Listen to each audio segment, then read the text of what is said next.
Ciao ragazzi, buonasera a tutti e buongiorno, ecco, a chi vedrà questa registrazione in futuro.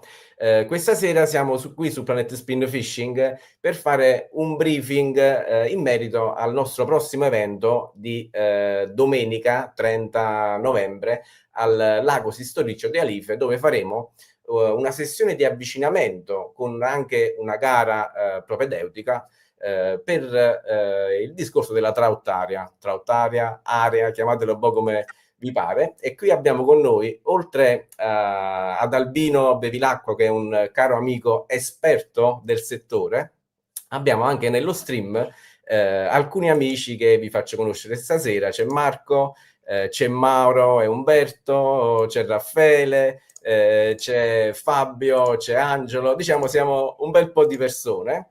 Pian piano vi faccio conoscere tutti.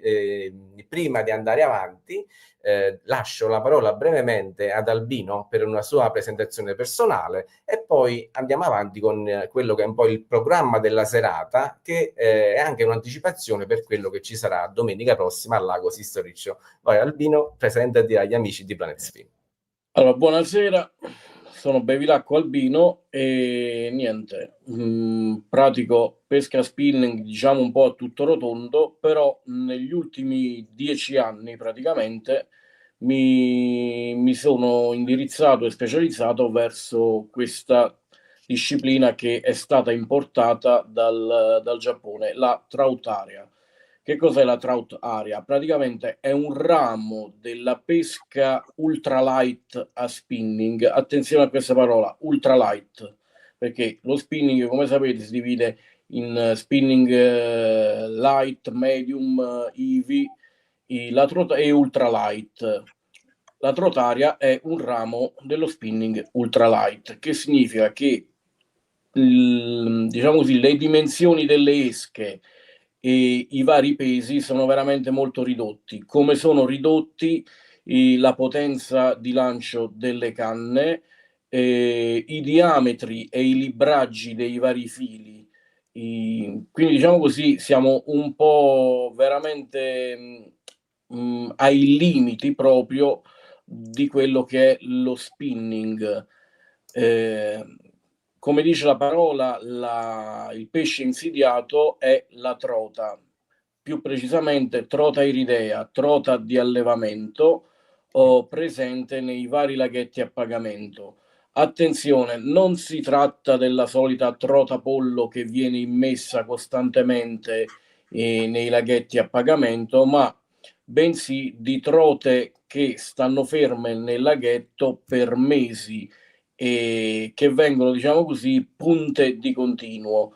Che succede? Pungendo di continuo una trota diventa sempre più difficile catturarla. Ecco perché ehm, si va a utilizzare un'ampia fascia di esche, partendo dai cosiddetti spoon in metallo a tutte le varie arbite in plastica, ovvero crank, jerk, lipless, vibration, ce n'è una marea, ce n'è veramente una marea e per riuscire, diciamo così, a bucare in gara, a pungere in gara una trota bucata 10-15 minuti prima, dobbiamo riuscire, diciamo così, a capire quale esca utilizzare.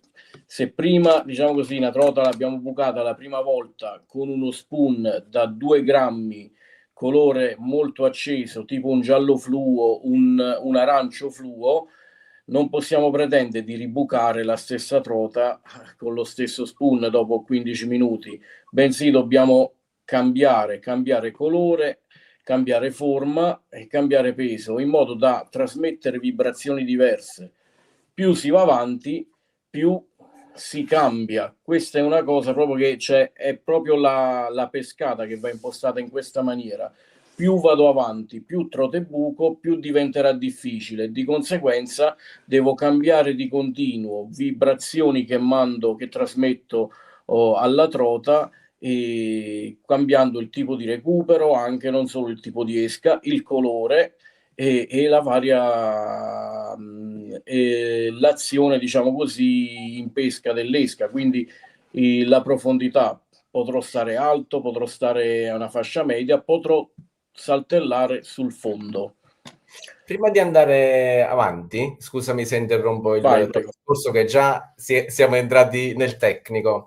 Vedendo alcuni video che sono, ecco, disponibili sui social, oppure andando proprio in pesca nei laghi dedicati alle trote, quindi laghi dove è possibile fare uno spinning leggero, si fa confusione fra trota lago, quindi spinning alla trota lago, e Trautaria. Quindi diciamo che la prima distinzione che noi facciamo è che il pesce che noi andiamo a insidiare, come tu hai ben detto, è pesce stanziale per la maggior parte. Esattamente. Ovviamente di volta in volta viene inserito anche del pesce fresco, però la tecnica della Trautaria è nata ed è sviluppata soprattutto per le competizioni su pesce stanziale e soprattutto su una taglia di predatori, quindi in questo caso di trote, che va fino a un massimo di 100-150 grammi. Quindi che cosa succede? Che noi dobbiamo essere preparati con attrezzatura ultralight per andare a fronteggiare quel tipo di prede. Quando invece andiamo a fare spinning classico, no? Alla trota, nel laghetto, tentiamo molto spesso di catturare le big, però questo è un dato che ci svantaggia molto se noi facciamo confusione, perché utilizzare attrezzature ultralight per andare a fronteggiare catture importanti, come ad esempio trote che possono arrivare anche a 3, 4, 5 kg, Ne ho diciamo. catturata una, scusami, ne ho catturata una con attrezzatura d'area, ho Sì. catturato una trota da 11 kg. E, Ecco lì e la bravura. onestamente il mio pensiero non era quello di riuscire a portare la trota a guadino, ma era di salvaguardare L'attrezzatura. l'attrezzatura.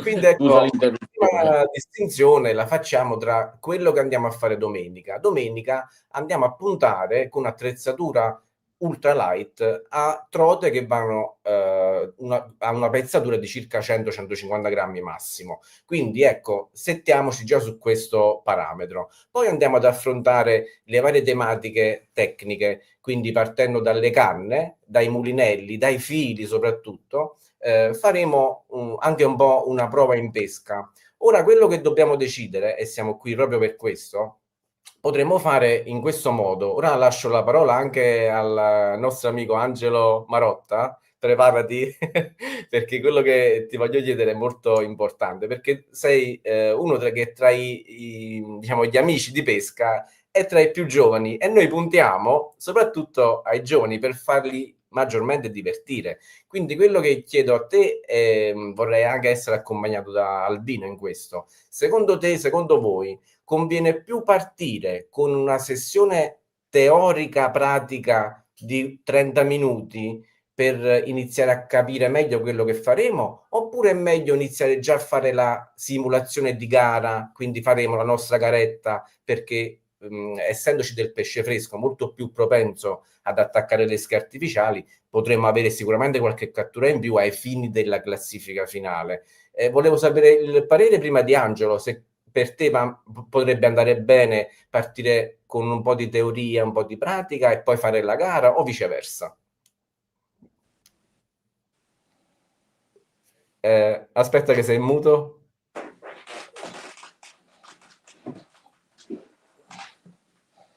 Angelo, vai. No, non ti sento. Vedi un po' se hai qualche impostazione. Se non riesci a parlare perché non ti sento, io non riesco a sentirlo. Tu lo senti, Albino? No, non lo sento nemmeno io. Allora fai una cosa, Angelo, scollegati e riconnettiti. Potrebbe essere un problema simile. Quindi ti lascio la parola a te, Albino. Ecco, questa è la domanda che volevo farti. Allora, io in realtà avrei trovato la soluzione già. E secondo me sarebbe la cosa migliore. Secondo me bisogna fare una prova, ma la facciamo con esche non armate.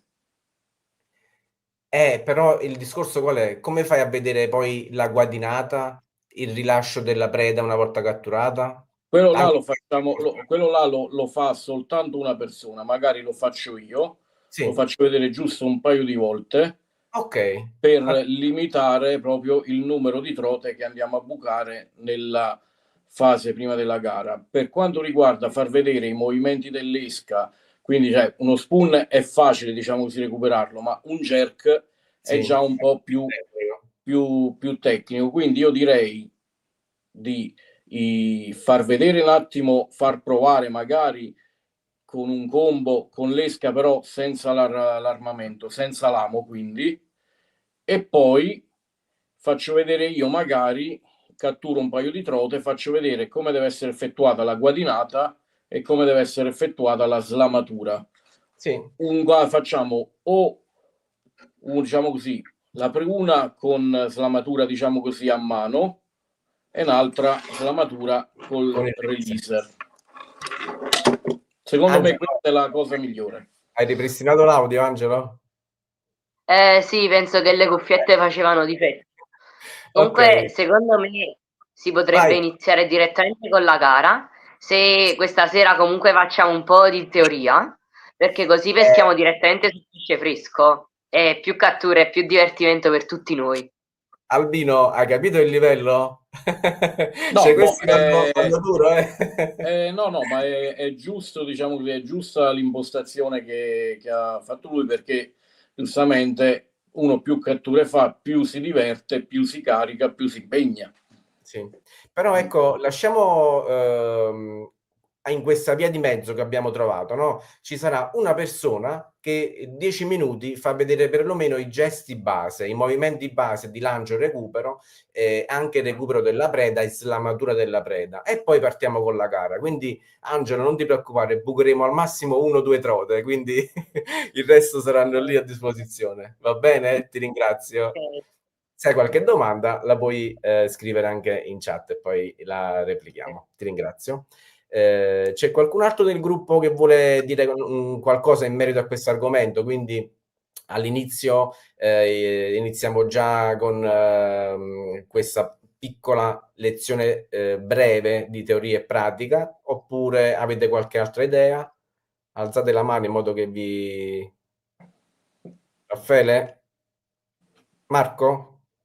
Vuoi aggiungere qualcosa? Vai Allora, Marco. no, più che altro, cioè le domande più tecniche le vorrei fare dopo la spiegazione di come funziona la Sì, gara. sì, sì. Sì, sì, poi ci arriviamo.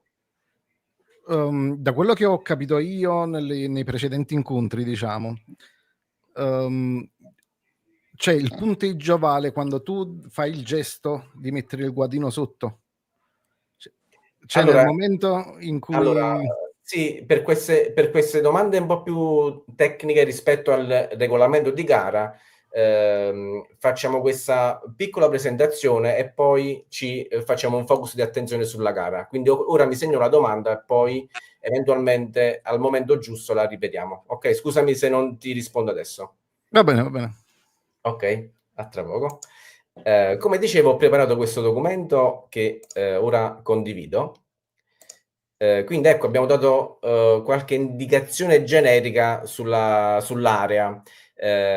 Vogliamo aggiungere qualche altro aspetto che magari ho dimenticato, Albino, prima di Sì, proseguire con il regolamento? sì, allora una cosa, diciamo così, il principio fondamentale della trotaria, a parte essendo no kill, il principio fondamentale è che a differenza della trotalago che sia con le tremarelle oppure a spinning, che ogni turno il pesce va a diminuire, nella trotaria si inizia pescando su tot quintali e si finisce pescando sullo stesso quantitativo di trote. E quindi non è che andiamo a limitare noi stessi prelevando, ma il quantitativo resta quello, diventa solo più difficile. E secondo me più difficile vuol dire più stimolante. No, hai detto bene, perché poi ecco, per chi è agli inizi, magari tutte queste informazioni legate alla tecnica, a come reagiscono le trote, possono mettere in confusione qualcuno, però vi assicuro che poi prendendo fiducia, prendendo esperienza con questo, diciamo anche con questa avventura, se qualcuno poi vorrà continuare. È proprio questo il bello: quando più diventa difficile pescare le trote, più c'è da mettere in gioco la nostra bravura. E vi assicuro che oltre quelle che all'inizio possono sembrare delle catture abbastanza fortunate, no? Ci può essere la possibilità di pescare per fortuna. Poi andando avanti, se non sei bravo, la fortuna passa sempre in secondo piano, no? Albino, correggimi. Certamente. Oddio, Lì è allora complicata. personalmente io ho sempre preferito, ma ha sempre dato più soddisfazione catturare 4-5 trote nell'ultimo turno che catturarne 25-28 nel primo.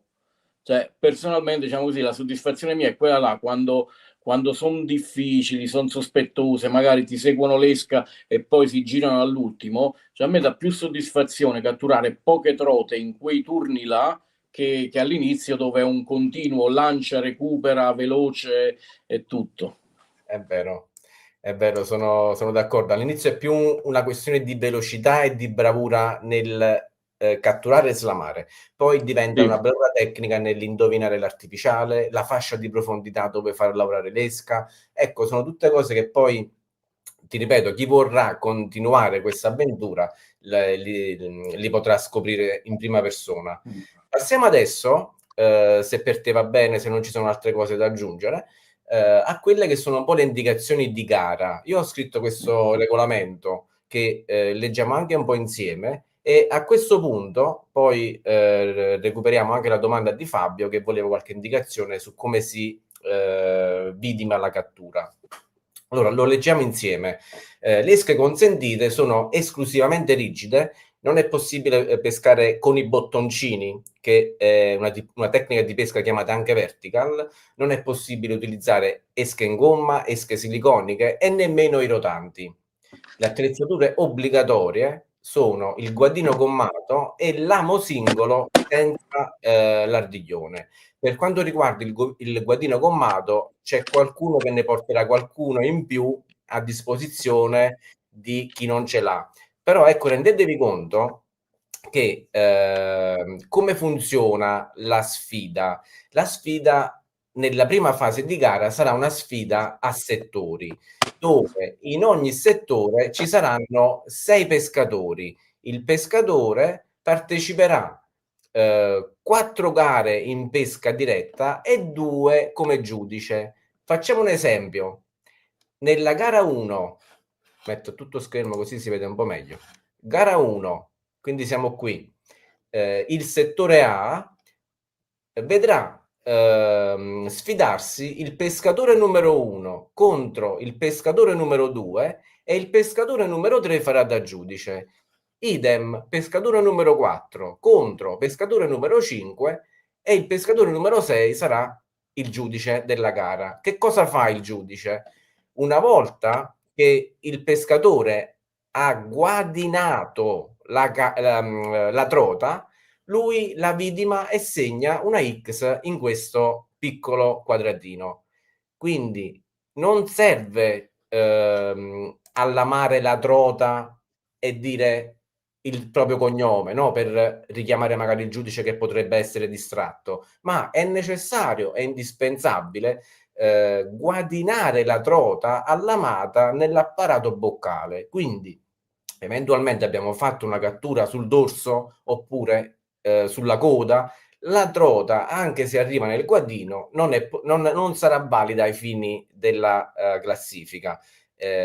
Ora, ecco, in questa prima nostra evento di avvicinamento chiuderemo un occhio e forse anche 2, però rendetevi conto che ci sono anche altre regole che andando avanti sono importanti, ovvero quando noi prendiamo una trota non possiamo farla toccare in nessun modo a terra, perché nel momento in cui la trota tocca a terra o allamata o slamata e quindi la facciamo cadere, ecco, a terra, perdiamo il punteggio. E questa è una cosa molto importante. La trota non è possibile toccarla con le mani, infatti per questo viene usato uno slamatore, in gergo tecnico viene chiamato releaser. Se non abbiamo il releaser, che cosa facciamo? aiutami a definire questa fase, Albino. Se non abbiamo il releaser, la trota va inguadinata e con la mano sotto al guadino noi cerchiamo di togliere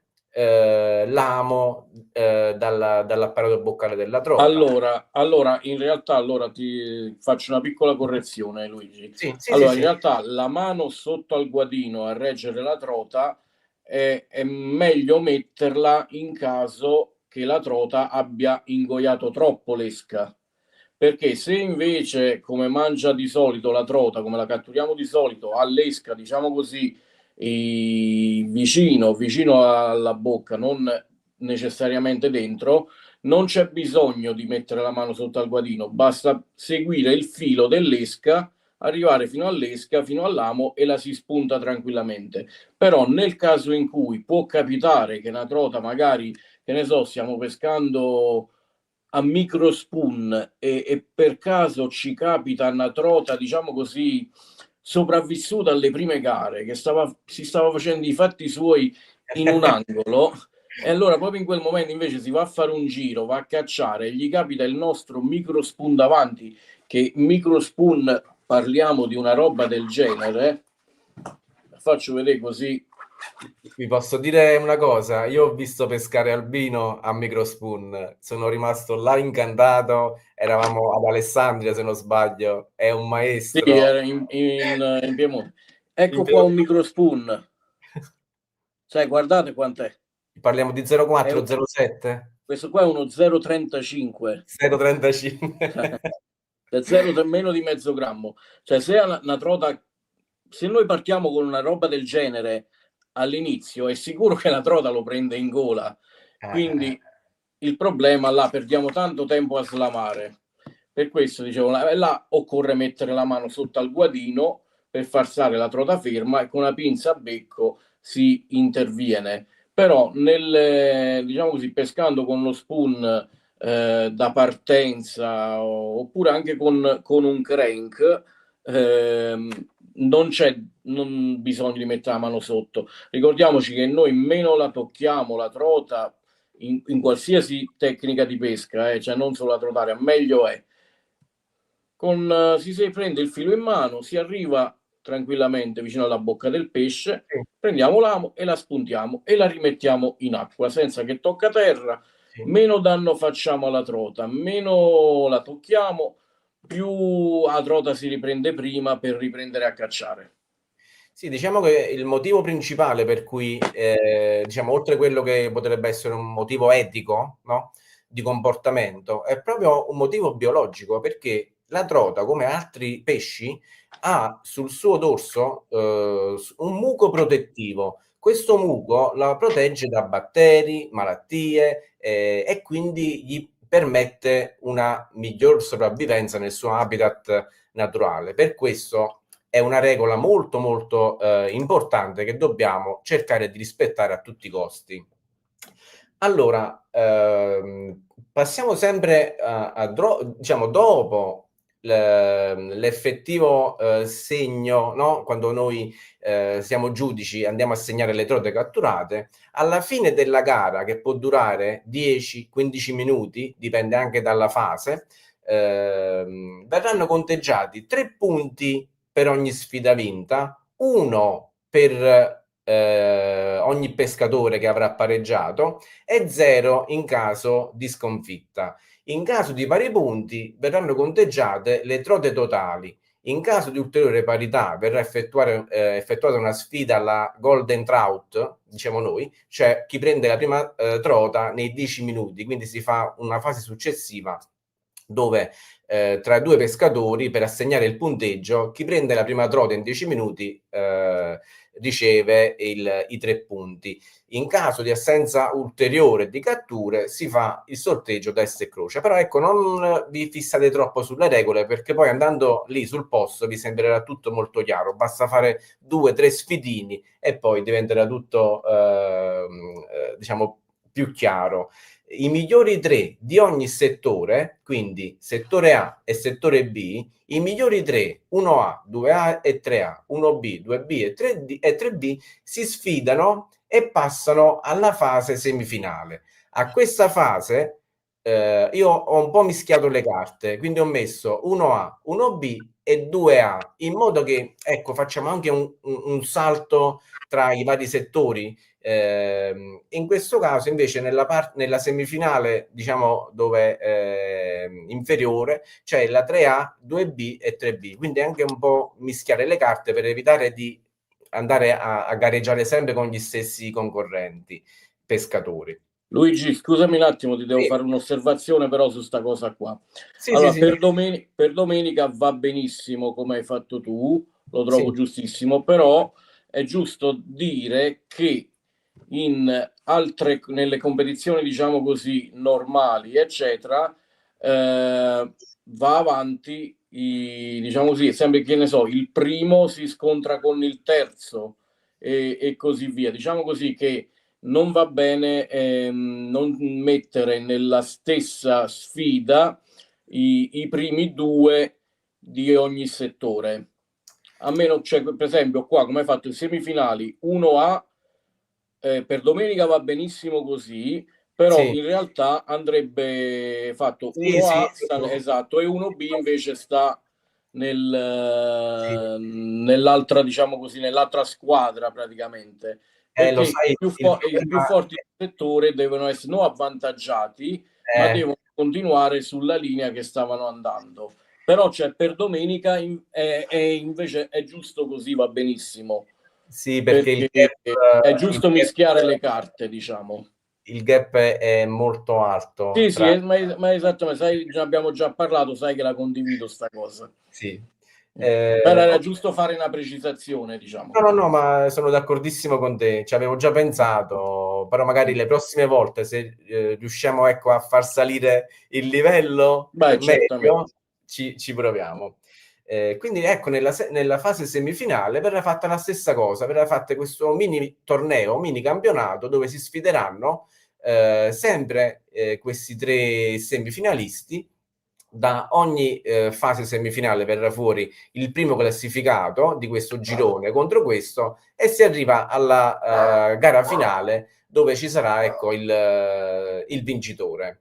La durata di ogni gara, nella fase a settori ho individuato 10 minuti, quindi in 10 minuti chi riesce a fare più trote, mentre nelle altre gare, semifinali e finali, ho individuato in 15 minuti, che è un po' il minimo indispensabile. Infatti, se non sbaglio, Albino, nelle gare, diciamo, più importanti si arriva anche oltre i 15 minuti, no? Si può arrivare a 20-25 minuti. Sì, allora, se parliamo di gare, diciamo così, i federali, quindi gare FIPSAS, diciamo già che non esiste semifinale e finale. C'è soltanto la prima fase, là si decide il primo di settore e poi si stila la solita classifica del primo assoluto e via dicendo. E là i turni iniziano vanno il primo turno 8 minuti, secondo turno 12 minuti, anzi scusa 10, poi 12 e così via. Si sale sempre fino ad arrivare agli ultimi turni che durano 20 minuti addirittura. Perché giustamente, perché i turni si allungano e magari non diminuiscono? Perché la pescata rallenta, l'attività delle trote rallenta, a noi serve più tempo per riuscire a catturarne. Cioè, e succede sempre così che nei primi 8 minuti magari riesci a catturare anche 25-30 trote, se sei molto veloce, se sei bravo, cosa che non riuscirai a fare nell'ultimo turno dove avrai a disposizione 12 minuti in più. Non le catturerai quelle trote. Io ho visto fasi finali di gara dove, ecco, mentre all'inizio si andava su un 10-9, 7-9, nella fase finale si arriva 1-0, 2-1, Sì. 3-0, tranne Albino che in alcuni Ah, casi ho visto catturare come se fosse le prime fasi, ecco, poi lì, ecco, si vede la bravura e l'esperienza. sì, ti racconto un aneddoto. Vai. Mi è capitato quando ho vinto il raduno del trotare a Sassuolo nel 2000, non ricordo se era 2021 o 2022, mi è capitato sì che nelle fasi finali ho catturato più trote di quante ne avessi catturate nel primo turno. Nel primo turno ne avevo catturate, se non mi sbaglio, un 12-13, vincendo comunque lo sfidino. Nella semifinale, se non erro, ne ho catturate 17. Con questo. Sì. Ti sei ripetuto pure ad Alessandria, non mi ricordo bene, non ti preoccupare. Sì, e boh, là sono stato un diesel, mi sono ripreso alla fine. Peccato che ho mancato il club azzurro di 1 o 2 posti là, però vabbè. Allora, prima di andare avanti, volevo dire ai ragazzi, facciamo un giro di tavolo, faccio entrare un po' random, se qualcuno vuole aggiungere qualcosina. Marco, Umberto e Mauro. Mauro e Umberto, buonasera. Buonasera. Io lo sento un po' scarico a Umbertino, no? No, diceva Umberto, il prosciutto prepara l'affettatrice Albino, quindi Non è detto, perché specialmente in queste gare qua può succedere di tutto. Magari può succedermi pure che dico che vabbè, inizio a fare prove, inizio a prendermela comoda e c'è il fattore fortuna che aiuta avanti. Io non vengo a fare la gara per vincere, ma piuttosto, come ho già parlato con Luigi, per tramandare l'esperienza. E poi un'altra cosa, io penso che Albino, a cui noi possiamo attingere perché è davvero una miniera di informazioni molto molto interessante, e lo ringrazio per questo, è in fermo pesca da parecchi mesi, quindi approfittiamo perché sarà un po' arrugginito, oppure potrebbe essere il contrario, che Sì, sarà ancora più arrabbiato. No, dai primi di maggio forse, o addirittura da dopo Pasqua, quindi fine aprile, che non tocco le canne d'area. Sì. Ma veramente non le tocco, stanno ancora chiuse nelle proprie custodie, ancora non le ho tirate fuori per vedere se sono ancora integre o meno, perché poi mi sono dato al Black Bass e fino praticamente all'altro ieri ho pescato il Black Bass. Quindi un'altra roba totalmente differente dalla trotaria, la pesca proprio più violenta, più cattiva, a differenza della trotaria che è molto più delicata e raffinata. Allora, andando avanti, Mauro, vuoi aggiungere qualcosa, Umberto? No, ascoltiamo. Facciamo un giro di tavolo in ordine come vi vedo in lista. Raffaele, vuoi No, aggiungere io qualcosa? sì, volevo chiedere solo una cosa in merito alla gara. In effetti, vabbè, sono sfidini a 2, ma Sì, quanti nella prima fase, in effetti, quei 6 del settore si incroceranno tutti e 6, giusto? esatto. 4 Ok. da... Sì. Vai. Quindi sono a 10 minuti, no, quant'è il primo timing? 8 Ogni minuti? gara No, 10 minuti. 10 minuti, ok. Vabbè, no, questo non avevo capito, poi gli incroci vari, insomma. E la classifica viene fatta in base al punteggio che ottieni con i vari sfidini. Esatto, quindi 3 punti per ogni sfidino vinto, 1 sul pareggio e 0 in caso di sconfitta. Poi comunque I verranno supplementari quando entrano in mezzo.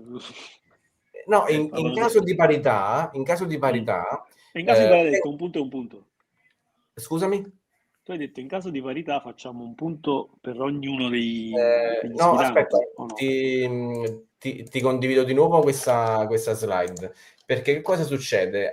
Quando poi verrà fatta la classifica, diciamo, dei settori, in caso di parità, metti caso, no, il pescatore numero 1 a 6 punti, pescatore numero 2 a 6 punti, come fai a vedere chi è primo e secondo? Si contano oltre i punti totali anche le catture totali, quindi eventualmente stai a pari merito con un altro, si fa il conteggio delle catture. Sì, non avevo capito fosse sul conteggio finale, ok. Ok, È chiaro, è chiaro. sì, pian piano, diciamo questo briefing è fatto apposta per evitare di perdere tempo domenica e pescare diciamo maggiormente. In ordine c'era Fabio, vuoi aggiungere qualcosina? No. Ok, Marco? Ma mo non so come spiegarlo, ma c'è una sorta di galateo, perdonami il termine, quando si è in gara, cioè se per esempio abbocca la trota, guadino, magari posso dire qualcosa per dire ho guadinato. Allora, per farmi... il giudice deve essere sempre dietro di te, che deve osservare tutte le fasi di gara. Anche tu lo farai nei confronti degli altri quando sarai giudice, no? Il galateo intendi cosa fare? Prima di tutto è molto importante sapere che bisogna lanciare dritti, cioè tu non puoi andare a lanciare verso destra o verso sinistra e quindi andare nel campo di un avversario. Poi un'altra cosa che in questa occasione ho cercato di bypassare per motivi proprio tecnici, a metà della gara, dello sfidino, quindi metti caso siamo in 10 minuti, a 5 minuti bisognava fare l'inversione di picchetto. Cioè tu che stai pescando a destra del tuo avversario dovevi passare a sinistra e viceversa. Però ecco, queste cose qua, Albino, le facciamo magari il prossimo step. Ma guarda, se vuoi invece lo possiamo fare e lo regolarizziamo. Sì. Nel senso, anziché fare in autonomia come si fa, diciamo, di solito, possiamo tranquillamente, perché comunque uno dei giudici dovrà tenere il tempo. Si prefissa, che ne so, anziché mettersi il tempo pieno a 10 minuti, si mette il timer a 5 minuti. Come sta arrivando, che ne so, come arriva a 4 minuti e mezzo, può chiamare 30 secondi all'inversione. Nel momento in cui chiamerà l'inversione, quindi a 5 minuti, ferma il tempo e ci dà il tempo, diciamo così, per invertirci sul picchetto, che 30 secondi sono più che sufficienti, perché tanto dobbiamo soltanto prendere il guadino e spostarci dall'altro lato del picchetto. Ci posizioniamo, passati i 30 secondi, far ripartire il tempo, altri 5 minuti. Secondo me si può fare tranquillamente, perché non è una cosa complicata e forse sarebbe, diciamo così, pure più proficuo, perché magari se quello a destra sta pescando con uno spoon da 2 grammi e non prende niente, quello a sinistra, quando fa l'inversione, magari anziché utilizzare lo spoon, utilizza il crank, magari andrà a pizzicare le trote che ha lasciato quell'altro. Cioè è questa, diciamo così, pure il divertimento. Sì. Ok. Questa era la domanda di Marco, se non sbaglio. Sì. Raffaele, vuoi aggiungere qualcosa? Non ho capito, ma Albino gareggia? Allora, Albino diciamo che gareggia e in questo caso ci fa anche un po' da tutor, perché No, lui perché è... stiamo a parlare di Champions League. Io sono serie C, D2, D1. Vabbè, allora, come dicevo a Luigi, io non tanto ha fatto recu, Albi, però, perché no, esiste, secondo me, io ti una dico, discussione fatta con Luigi questa. Allora, chi trova, diciamo così, chi mi troverà sul picchetto, se io lo vedo in difficoltà, io allora, nelle gare federali non si può fare questo qua, ma per farvi capire, diciamo così, com'è quel mondo sporco della trotaria, come lo chiamo io, ma io domenica, chi avrò, diciamo così, a fianco a me che si sta sfidando con me e lo vedo in difficoltà, sappiate che io gli dico: ascolta, con che esca stai pescando, quanti grammi è, che colore è, perfetto, usa una roba del genere, recupera più piano, falla scendere un po' di più, cioè sono dei non sarò quello che si approfitta, diciamo così, del principiante.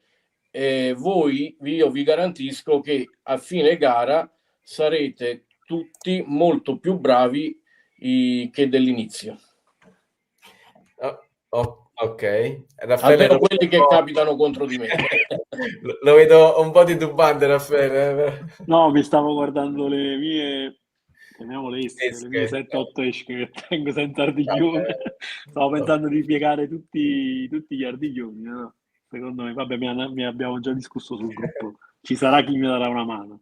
Vabbè, non ti preoccupare. In conclusione, Angelo e Marco. Angelo, vuoi aggiungere qualcosina a questo discorso che stiamo facendo? Io volevo chiedere, giusto così, perché non si potevano usare i bottoncini da bottom per la trota. Angelo, ma tu sei agli inizi oppure sei uno di quelli là che ha studiato? Fammi capire. No, mai andato a trote, sinceramente. Solo con te Allora, una volta. ti Però un po' faccio studiato. ti faccio rispondere dal maestro. Allora, qua tocchiamo un tasto veramente delicato. Allora, il vertical fishing nella pesca alle trote non fa parte della trotarea. In Italia purtroppo lo consentono, ma la vera disciplina del trotarea che viene dal Giappone, i bottoncini non sono consentiti. Da regolamento addirittura di alcuni laghi, in tantissimi laghi in Giappone è vietato l'utilizzo di esche sotto ai 18 mm e con amo montato reverse. Un'altra roba, io proprio circa un anno fa ho avuto il piacere di conoscere Koki Wada, pro staff Daiva, che è stato in Italia anche ultimamente per il campionato del mondo. Io gli ho chiesto proprio questa cosa, lui mi ha risposto: guarda, è una tecnica molto divertente, molto interessante, ma non fa parte della trotarea. In Italia io ancora non riesco a capire perché in alcune gare federali viene permesso, per non parlare delle gare open. Cioè, io fosse per me vieterei anche l'utilizzo delle canne coniche, quelle fatte appositamente, cioè per me non dovrebbero esserci su un lago da trotarea. Però vabbè, stiamo parlando qua di estremismo.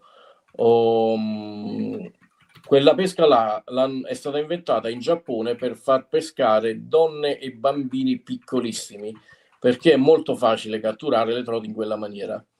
I veri angler giapponesi non la considerano una tecnica onorevole, cioè, quindi figuriamoci di... E poi comunque è una tecnica che potrebbe danneggiare molto di più la trota. Infatti era proprio questa la domanda che ti faceva Marco, no? Io volevo aggiungere qualcosina in merito, perché oltre a essere particolarmente invasiva dal punto di vista del eventuale danno che possiamo fare alle trote, perché un'esca così piccola molto probabilmente verrà ingoiata dalle trote, e poi ecco, è un modo di pescare totalmente differente da quello che è una pesca attiva. Sì, Mauro, ti ho visto? Dammi un secondo. Quindi, essendo una pesca molto statica, poi Albino, correggimi se sto dicendo magari delle cose inesatte.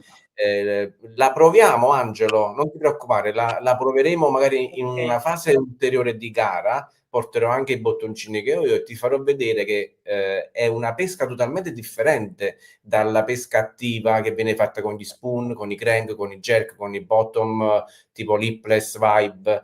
La pesca a vertical è una pesca che ha poco e niente a che fare con l'area. Poi che cosa è successo? Che in alcune gare, anche a livello federale degli anni scorsi, chi iniziava a pescare con il bottoncino aveva una probabilità molto superiore di fare tante catture rispetto a chi pesca con esche convenzionali.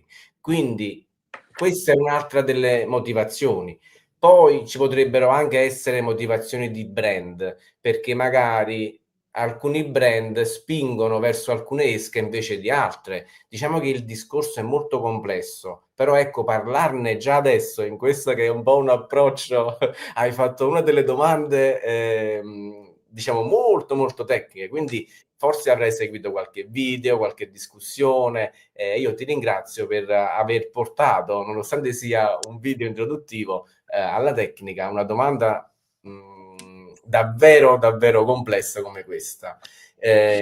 Albino, puoi aggiungere qualcos'altro in merito al vertical?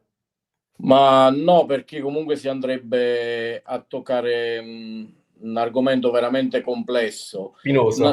Cioè, diciamo così, interfacciandomi con altri agonisti che sono favorevoli al vertical, mi hanno sempre dato questa risposta: sì, ma quando la trota si pianta ferma a terra a febbraio Possibile che io mi devo fare magari anche 150 km per venire a fare una gara e magari catturare un totale di 25 trote pescando con spoon o crank. Se invece pescavo a bottone a vertical, magari ne catturavo 40-50. E la mia risposta è sempre stata quella: la trotarea non è il numero di trote che catturi complessivamente, non è un fattore, un parametro rilevante. Devi vincere lo sfidino, che tu lo vinci 1-0 o lo vinci 7-5, non ti cambia niente fondamentalmente. Tu devi andare là a vincere lo sfidino, quello è.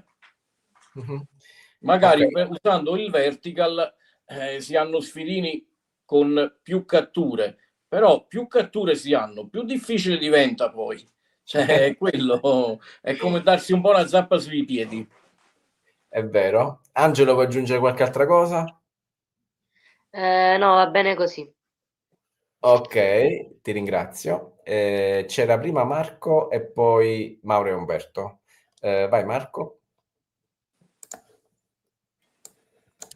Nella nostra gara è stato detto che possiamo usare più esche diverse, anche piccoli Minnov, se non mi sbaglio, ma nelle gare ufficiali è uguale, è solo un modo per rendere più divertente la nostra gara. Non so se...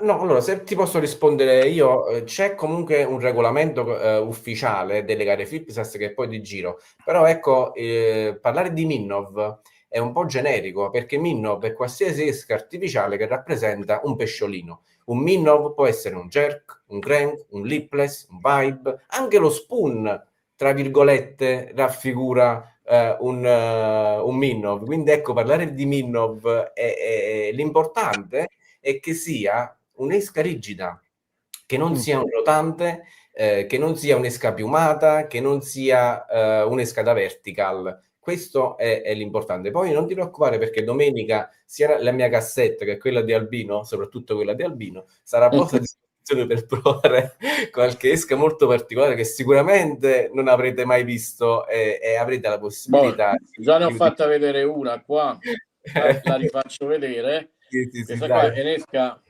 veramente molto particolare. Come vedete, anziché avere la paletta, diciamo così, montata verso il basso, ha la paletta montata verso l'alto. Vedete gli ami dove stanno? Sotto qua, e la paletta ce l'ha montata verso l'alto. Poi domenica vi spiego il motivo. Ok, Marco, vuoi aggiungere qualche altra cosa? Sì, mi sono già imbattuto in quelle esche e mi hanno mandato fuori di testa, perché come l'ho vista, io purtroppo mi sono ammalato di trottaria. Penso che in un paio di mesi ho speso quasi 2.000 euro tra esche e altro. Benvenuto nel tunnel. Sì, guarda, tra poco pescherò da sotto i ponti. Cioè. Guarda, ti dico una cosa, io quando ho fatto la mia prima gara di trotarea, parlai con un ragazzo, con quello che era arrivato secondo, terzo a sta gara, e gli dissi: ma guarda, sai che quasi quasi inizio a fare sta tecnica di pesca pure io. Lui mi disse così: guarda, non lo fare perché diventa una droga. È vero, io sto purtroppo è così, è così. Quindi inizi a spendere tanti soldi, però perché? Un po' perché gran parte delle esche, specialmente quelle da trotarea, vengono realizzate per catturare prima il pescatore e poi il pesce. E poi perché comunque subentra il fattore tecnico. La trota vede 16 tonalità di grigio.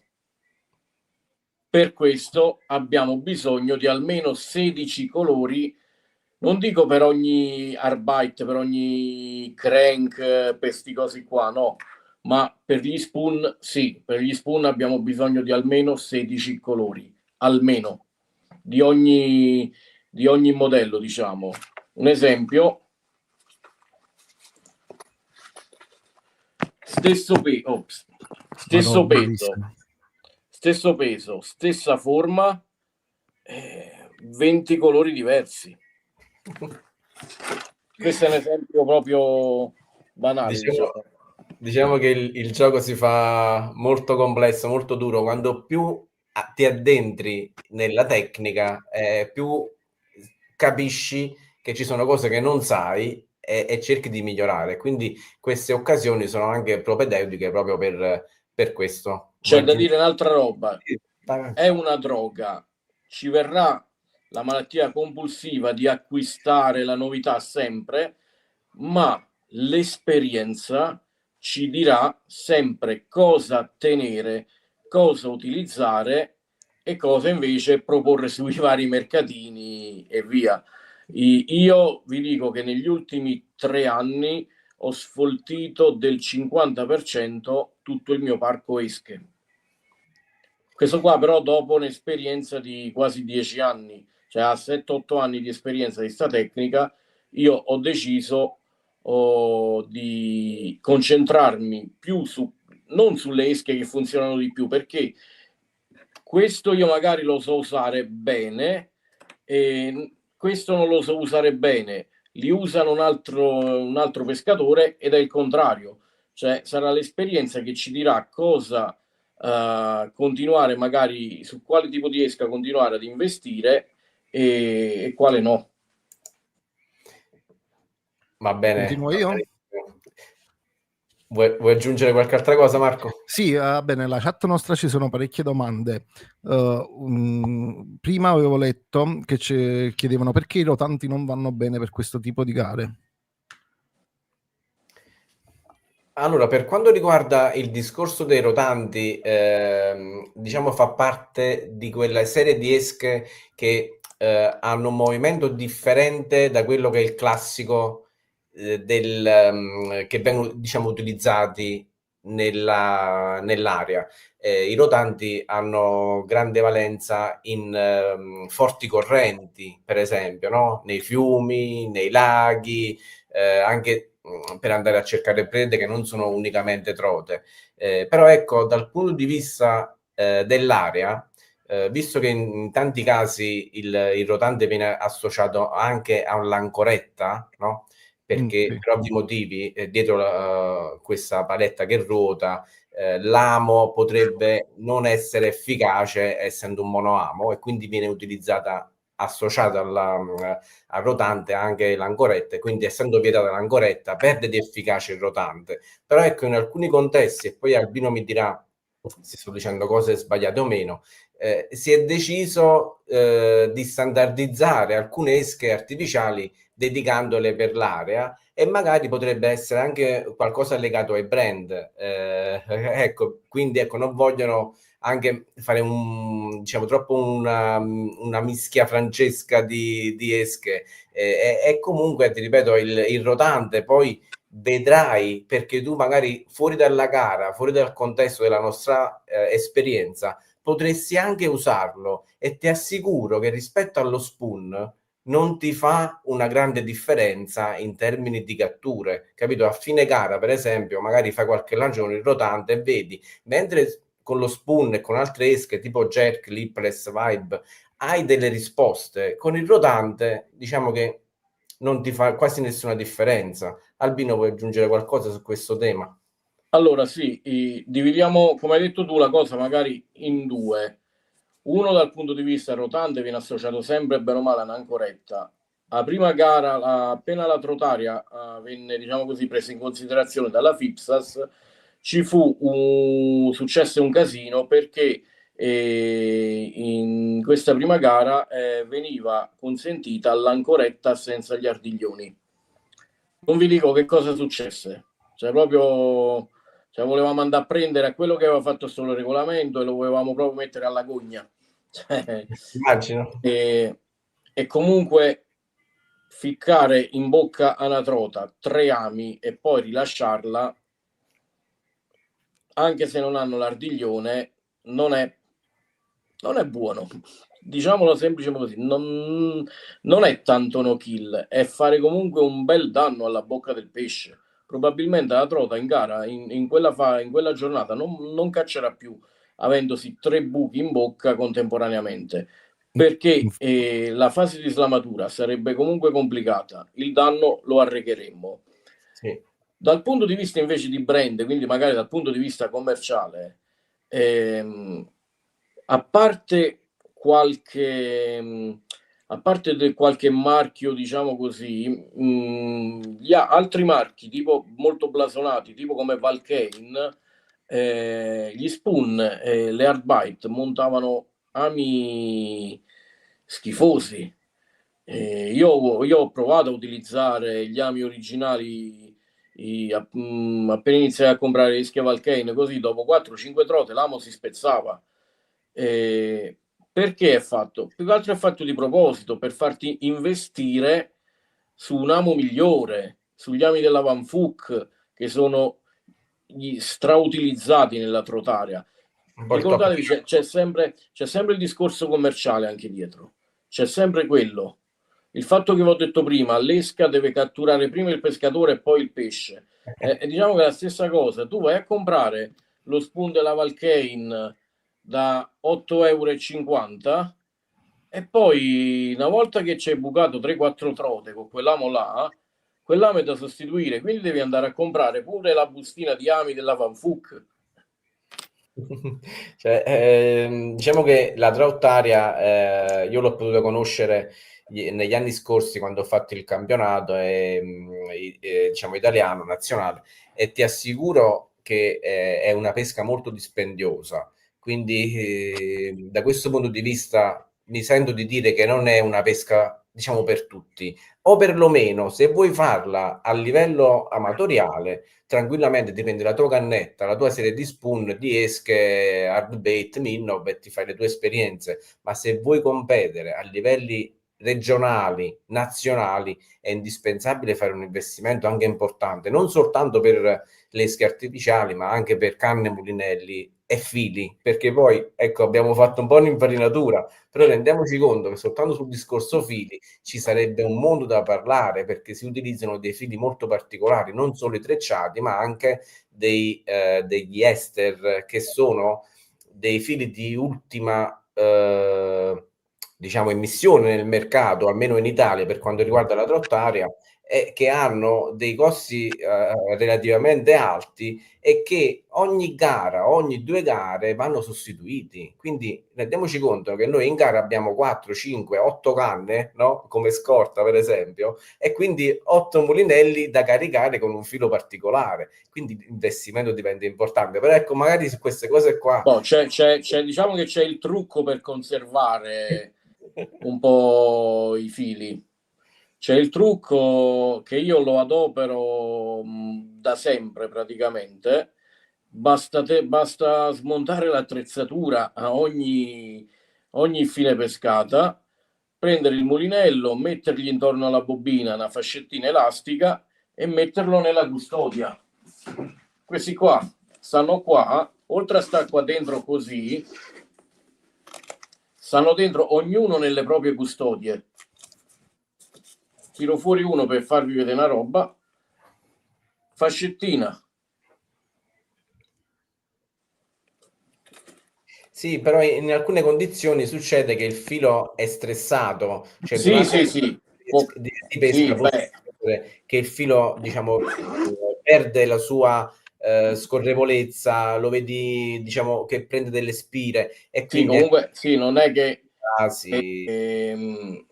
devi sostituire. Può capitare magari che si impiglia, che ne so, per terra.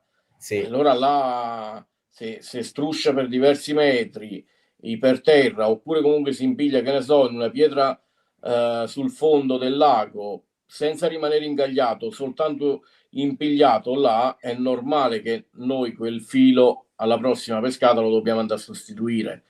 Specialmente se parliamo di ester, se è vero, sarebbe poliestere. Sì. Allora, ti ringrazio Marco, hai fatto delle domande molto interessanti. Dopo, se vuoi aggiungere qualcosina, ti ridò di nuovo la parola. Ora invece volevo fare un po' il sorteggio delle postazioni. Lo facciamo online, così magari recuperiamo tempo per domenica.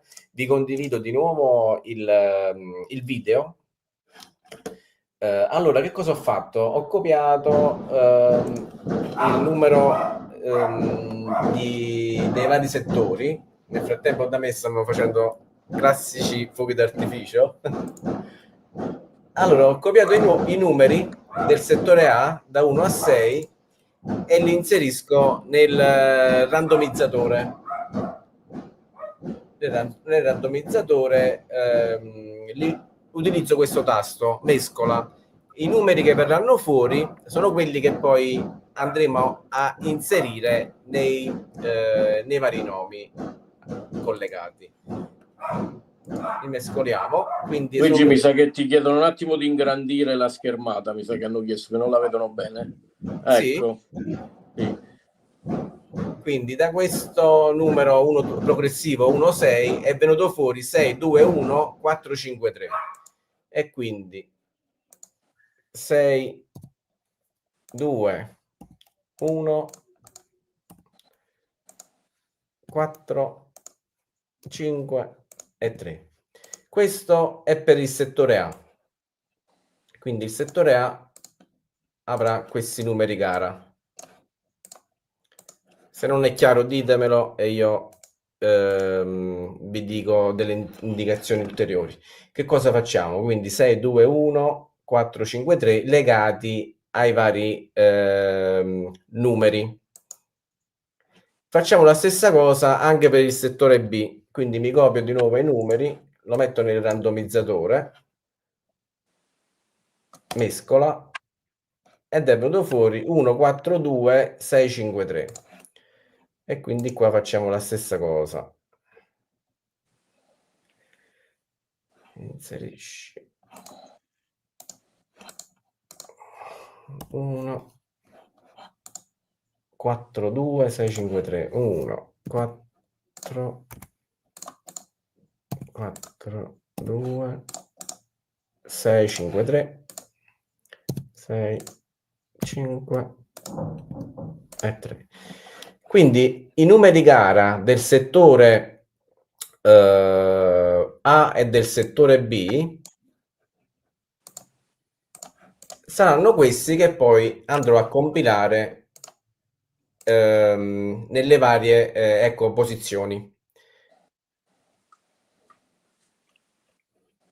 Quindi abbiamo fatto il sorteggio, abbiamo fatto un po' quello che è la spiegazione del regolamento, abbiamo fatto una prima introduzione in farinatura in merito all'area, quindi alla trottarea, per quello che faremo domenica. Per quanto riguarda i premi, ho volutamente diciamo, inserire dei premi alimentari, per cui ecco ci sarà un bel prosciutto e poi per il primo posto e poi ecco ho lasciato a Gianmarco la possibilità di inserire altre cose per accontentare quasi tutti. Prima di salutarci però c'era, se non sbaglio, Mauro e Umberto che volevano fare una domanda, ora non so in merito a cosa perché era caduta la linea. Mauro, no, vi do diciamo che sul gruppo nei giorni scorsi non so chi, perché poi c'era una sorta di nickname, quindi non saprei chi fosse, sì. Ha proposto una sorta di bancarella da fare in loco. Mercatino. Sì. Sì. Ci sarà questa possibilità? Sì, penso che se qualcuno di noi che è più esperto, penso che tra di noi c'è magari maggiormente Albino che ha la possibilità di portare qualcosa che non usa, in quel contesto là ci sarà anche modo di proporre una compravendita che verrà fatta direttamente sul posto. Inoltre poi vi ricordo che lì a Lago Sistoriccio che ci ospiterà c'è anche la possibilità di comprare un minimo di attrezzatura se noi non siamo provvisti, una canna, un mulinello, però ecco non sono molto spesso indicate per l'aria ma sono un po' più per lo spinning generico, quindi da questo punto di vista facciamoci prima l'evento di domenica, vedete se la cosa vi piace, poi ci sarà esche per avere una variazione per le esche. Sì, assolutamente. Ok, facciamo un ultimo giro di tavolo se volete aggiungere qualcosa alla tecnica, al regolamento. Faccio entrare anche Marco e Raffaele per questo nostro anche giro di tavolo in saluto finale. Prima Marco e poi Raffaele. Vai Marco. Allora, immagino che ci sia un range d'azione delle esche, cioè, quello che intendo io. Per esempio adesso le esche che hai mostrato tu è la prima volta che le ho viste così piccole. Io per la maggior parte, non facendo gare di trotta area, uso i cucchiaini, quelli da 2,5. Ma qual è diciamo quelli più consigliati? Tipo misura 1 grammo o al di sotto di 1 grammo? Questa è una domanda da studente che mi sento di fare. Allora, prima di lasciare la parola ad Albino, ti do io qualche suggerimento. In merito anche allo spot, quindi al laghetto, alla profondità, alle dimensioni, all'ampiezza del campo dove si va a pesca, tu potrai scegliere una grammatura, una forma o una dimensione più che altra, no? Per esempio, per la mia esperienza sono stato in laghetti dove c'era la necessità di fare tanta distanza e di scendere magari su profondità più elevate, quindi raggiungere anche 15-20 metri come distanza di lancio e andare in profondità anche a 2-3 metri d'acqua. Invece nello spot del lago Sistoriccio, quindi quello di domenica, la distanza di lancio massima sarà intorno ai 10 metri, non di più, altrimenti arrivi a fine del laghetto, e poi il laghetto ha la profondità di 1,5 metri massimo, capito? Quindi anche in base alle necessità di andare più sul fondo oppure di andare più sulla distanza, tu puoi fare delle scelte in base alle dimensioni dell'esca. Poi rendiamoci conto che l'esca più pesante ti permette di raggiungere la strike zone, quindi dove si trovano le trote in attività, molto più velocemente. Quindi con un'esca più pesante nelle prime fasi di gara tu lanci e arrivi subito sul pesce. Pescando con un'esca artificiale molto più leggera dovrai mettere più sforzo e attendere quel secondo in più per andare nella strike zone sulla profondità, per andare a cercare il pesce attivo.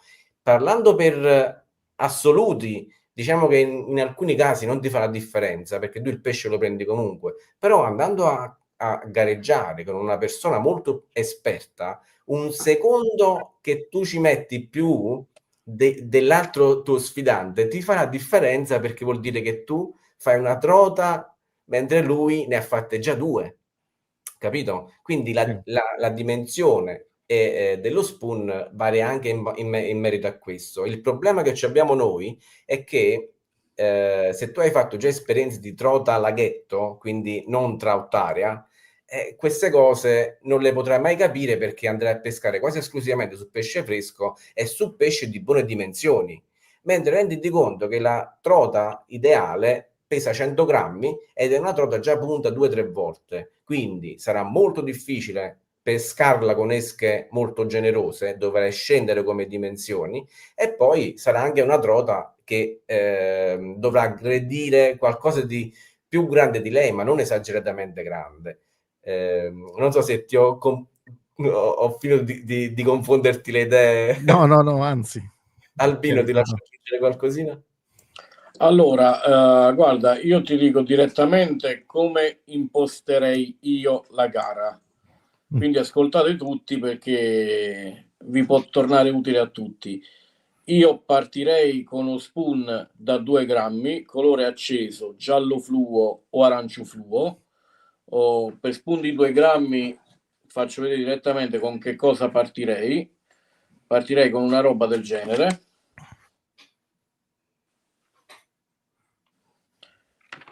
E già dal secondo turno io scenderei di peso. Da 2 grammi passerei o a 1,5 o a 1,3 grammi, mantenendo, diciamo così, una colorazione accesa davanti e una colorazione naturale dietro. Cambierei colore passando a un colore, diciamo così, di nuovo, sempre al contrario, magari naturale davanti e un po' più acceso sotto, per passare poi a un colore totalmente naturale, scendendo ancora di peso. una volta che il ferro, quindi gli spoon, non mi funzionano più, passerei a un'esca molto più lenta, più grande ma più lenta. Come i crank, no? Come i crank jerk. O addirittura come i jerk.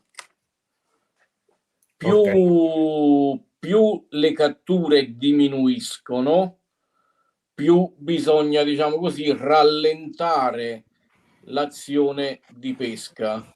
Quindi un recupero più sostenuto, pause, classico recupero magari a dente di sega, può succedere. Magari la trota si pianta sul fondo, ci andrei con un'esca da fondo.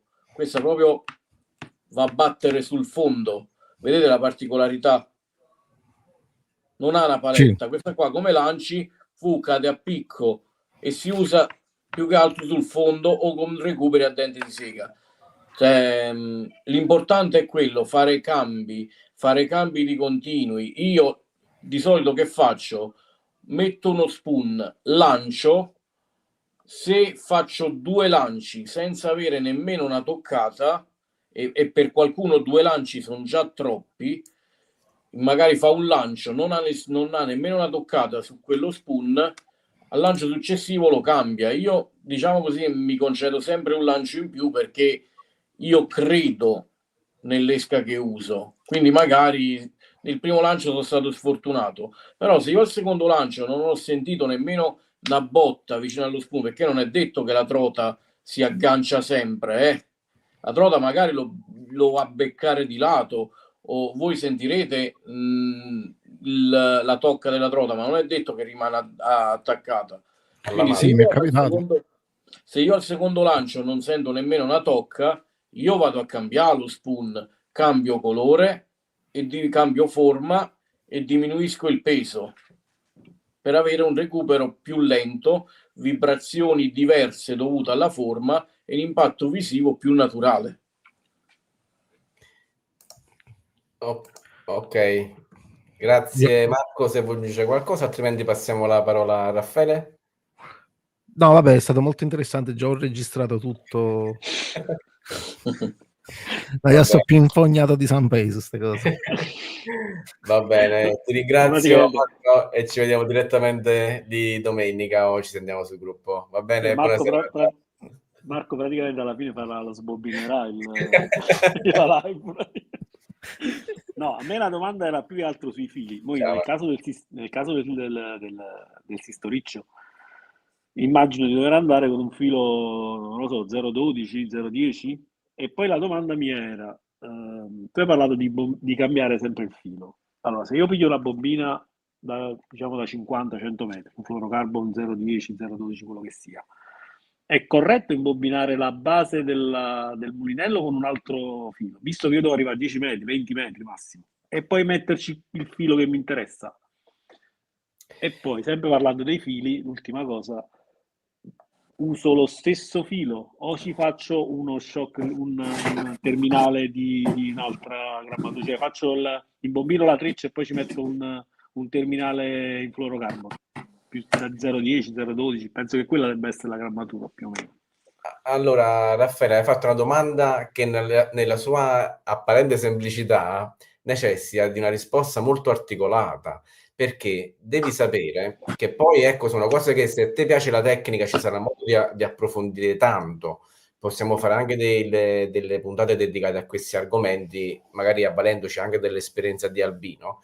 Però ecco, per iniziare a darti delle risposte senza scendere nel dettaglio, che cosa succede? Che il pescatore di area deve avere una serie di canne dedicate ad ogni singola tipologia di esche artificiali.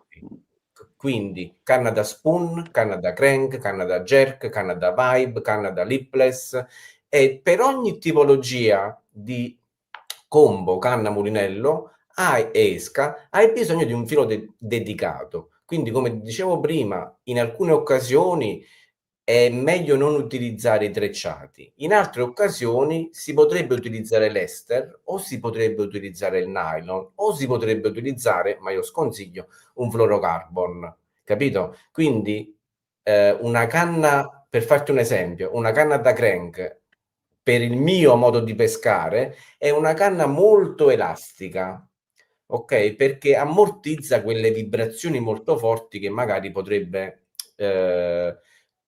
farti deconcentrare oppure non recuperare bene. A quella canna io gli abbinerei un filo molto elastico, come ad esempio un fluorocarbon, che a differenza dell'ester ha minore allungamento.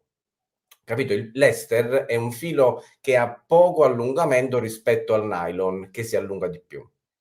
E quindi di conseguenza per ogni combo hai il tuo filo abbinato al mulinello. Poi ancora altre cose, la velocità del mulinello, la quantità di filo che va sul mulinello, molte volte dipende anche dalle specificità del mulinello, perché ci sono delle bobine dedicate all'area che hanno un pochissimo spessore, per fare in modo che tu sul mulinello gli metti 80-90 giri di mulinello, arrivi già piena bobina. Non hai bisogno di fare bagging, non hai bisogno di fare miscele di fili, capito? Quindi andando avanti poi capirai che ci sono delle specifiche tecniche a cui poterti ispirare in base anche all'esperienza. Però in merito a questa cosa qua penso che Albino vorrebbe aggiungere qualcosina, no? Parliamo dei fili, Albino. Allora, diciamo così che il filo andrebbe abbinato all'azione della canna.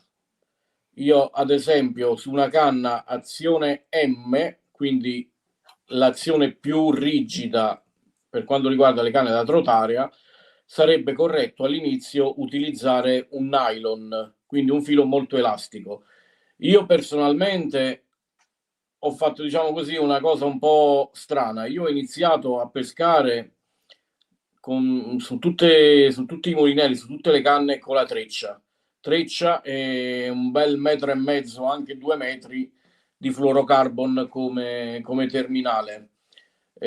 Parliamo di terminale, non di shock leader, perché lo shock leader deve essere il doppio della lunghezza della canna, come sapete. Terminale invece è più corto della canna, può essere anche di 10 centimetri. Per dire. Poi andando avanti, l'esperienza mi ha portato a ricercare delle canne più performanti. Io che cosa ho fatto per capire come dovevo utilizzare ste canne? Sono andato a pesca con una canna sola e 4 mulinelli, un mulinello con la treccia, un mulinello con il nylon, un mulinello col fluorocarbon e un mulinello con l'ester. Di conseguenza avevo impostato il mio setup su tutte le mie 7 canne che uso, 2 a nylon, 2 a fluorocarbon e 3 a ester.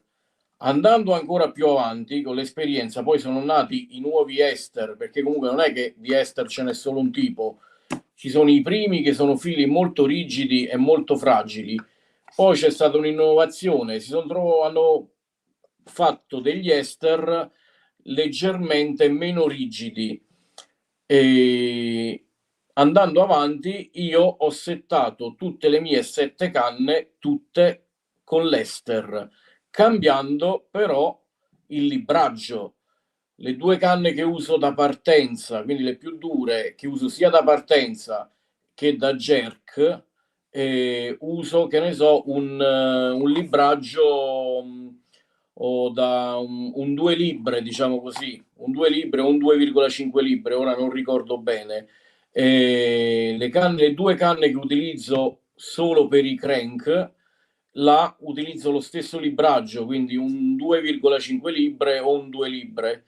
Per quanto riguarda invece le 3 canne che io uso come ricerca, quindi canne da micro spoon, canne da micro crank, canne da piccoli jerk, io là vado ad utilizzare un ester ancora più sottile, che non arriva a 2 libbre di tenuta, quindi stiamo parlando di uno 0,10, diciamo 0,12 per quanto riguarda 2 libbre e mezzo, 0,10 per quanto riguarda sotto le 2 libbre, utilizzando l'ester è obbligatorio, non per regolamento, ma per una questione di non perdere esche già sul lancio.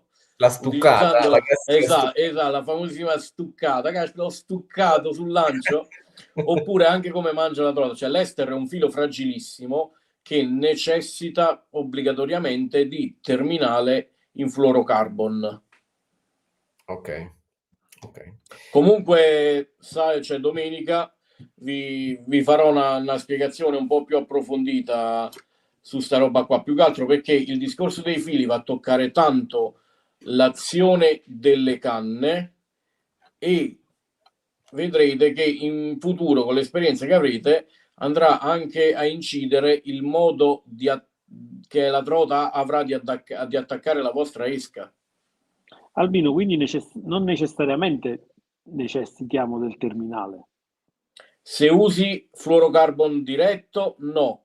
Col nylon siamo borderline, diciamo. Col nylon siamo borderline. Treccia ed ester ci vuole il terminale in fluorocarbon.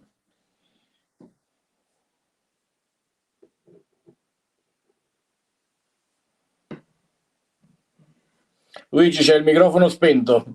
Sì, mi sono reso conto. Ti ringrazio, Raffaele. Ci salutiamo e ci vediamo direttamente domenica. Poi ecco, se c'era qualcun altro che voleva aggiungere qualche domanda, potete chiedere la linea. Angelo, Fabio, volevi aggiungere qualcosa? Ditemi, fatemi un cenno con la mano che mi metto in live. Sì? No? Fabio ci vuole salutare. Ok, ti ringrazio. Angelo, vuoi aggiungere qualcosina? No? Ci salutiamo e ci vediamo direttamente domenica. Marco, la tua domanda finale o ci salutiamo? A Marco lo vedo molto preso, perché Marco secondo me ci darà soddisfazioni domenica, no? Speriamo. Io ho avuto delle giornate, sai, quando ti capita la giornata nera, a me mi sono successe delle cose incredibili. Io sono l'unico pescatore di spinning al mondo che con il cucchiaino ha pescato una cozza di fiume. No, non sei l'unico, caro. No. L'ho presa anche io, l'ho presa al lago in provincia di Avellino, ora non ricordo, ecco, ma vedi che anche in parecchi fiumi ci sono queste cozze, vongole, non so come si chiamano, quindi non ti preoccupare. Io ho preso proprio su un Martin giallo-nero. Lago Laceno eri allora? No, ero al lago Sant'Andrea di Conza. La diga di Conza. La diga di Conza, bravo. Sì. L'ho pescato spesso quest'estate. Abbassa è un sì. po'. Va bene Marco. Allora Albino, siamo in conclusione di questo nostro briefing. Hai visto, ecco, quando iniziamo un percorso si aprono delle porte ed è sempre un piacere condividere le nostre esperienze e crescere insieme. Poi vedrai che domenica ci saranno anche altre persone che nel frattempo possono vedersi già questa nostra registrazione per capire un po' le basi, però la cosa principale è fare un po' di pratica diretta, perché è lì che si impara tanto. Ti lascio la parola, siamo ai saluti finali, se vuoi aggiungere qualcosa, Albino. Allora, venite in primis con lo scopo, quello di divertirvi. Non focalizzatevi sul risultato finale, sul montepremi, su queste cose qua, perché, come dire, è infruttuoso. Venite con la voglia di divertirvi e soprattutto con la voglia di imparare un qualcosa di nuovo. Vi ripeto, io sarò a disposizione a darvi informazioni anche quando sarete sul picchetto a pescare contro di me. Dovete aver appreso qualcosa in più, dovete aver accresciuto anche in poche ore il vostro bagaglio di esperienza. Così dovrà essere domenica, cioè qualsiasi cosa chiedetemela, io vi dirò tutto, cioè i miei segreti saranno vostri. Ecco, diciamo, quindi torniamo un po' a quello che è il nostro approccio di partenza, no? Domenica faremo una tecnica di pesca che non è soltanto una tecnica, ma è anche una disciplina. Quindi nella pesca, come nella vita, ci mettiamo del nostro, condividendo le esperienze per crescere e migliorare insieme giorno per giorno. Esatto, non per niente l'unione fa la forza, quindi... Esatto, ed sarà un piacere averti con noi, amici di Planet Spin. Sarà un grande piacere pure per me. Grazie, noi ci salutiamo e magari appuntamento alla prossima settimana, se vogliamo fare qualche altro approfondimento, se avrai tempo e voglia, avrai piacere. Ci vediamo sempre con gli amici di Planet Spin sui nostri canali social, YouTube, Facebook, siamo un po' dappertutto. E ti lascio una buona serata e ringrazio tutti gli amici che hanno assistito a questa puntata in diretta, hanno partecipato, che la vedranno in futuro. Ciao ragazzi e alla prossima.